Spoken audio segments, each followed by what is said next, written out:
we're focusing on cancer and cancer awareness. Dr. Blackett, tell me a little bit about early detection and prevention for cervical cancer. Cervical cancer is one of the nice things in this country is it's very preventable now. You don't hear so much about cervical cancer because of the prevention that is that's out and that is available to us.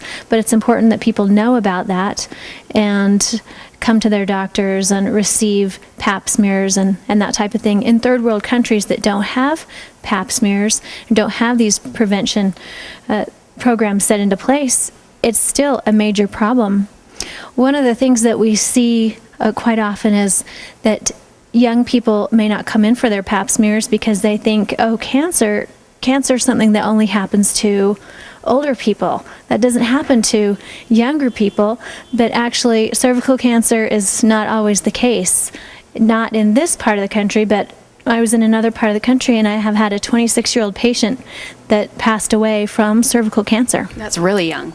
That's very young, and we don't see that very often, but it's important for people to know that even starting young, they need to come in and get their pap smears. Recommendations now are that you start at 21 with your first pap smear. If it's normal, then you can go every 2 years in your 20s, and beyond that, in your 30s, we usually go every 3 years, and we add an additional test called the HPV vaccine.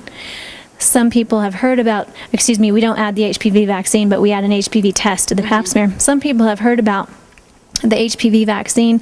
There's a virus that we know is linked to cervical cancer, and that's HPV, the human papilloma virus.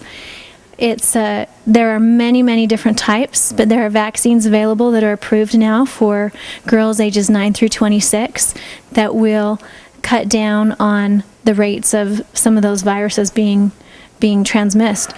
However, it still does not take the place of getting a pap smear. Very important to still get your pap smears done. And not to go into too much detail about the HPV virus, but it is important that our young girls at how young get this immunization.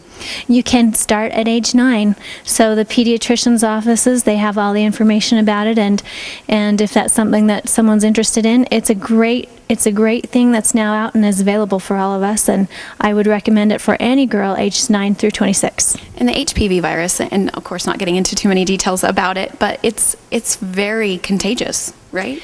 Very contagious. Many, many different types. I usually describe it to my patients almost like the common cold. There are as many types of this HPV virus almost as viruses that cause the common cold. So someone may actually get a type of this virus that may cause an abnormal pap smear that may not be protected for in the vaccine, but the vaccine will prevent about 75% of cervical cancers. So is it more important to come in if you have a family history maybe of cervical cancer younger than age 21? Cervical cancer is actually one of those that's more due to risk factors, so much than family history.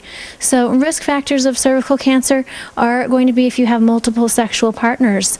It's something we don't talk to our kids enough about, probably. We don't always talk to them about it, and the HPV virus can be transmitted just from skin-to-skin contact. So that's very scary to think that your 9-year-old skin-to-skin contact with anyone can pick that up. Right, and it's got to be obviously skin-to-skin in those areas, but they can pick that up, so it's important for them to know about it. But because the vaccine may not cover for all of cervical cancers, the pap smears are very important. So every 2 years in 20s, every 3 years in 30s, and most of the time we can pick something up on a pap smear before it turns into cancer. So it's a prevention, it's a screening test, and we'll be able to pick those things up and then do further tests and further studies, maybe further procedures to prevent it from actually getting to cancer. The biggest thing is just coming in to the doctor's office and having one done or having an exam done. And you do that here at the Cache Valley Women's Center, right? We do. And you do, what other services do you guys have here for women's health? Well, anything involving women's health, we pretty much do it. So we do a lot of obstetric care, a lot of prenatal care in that regard, anything related to gynecology.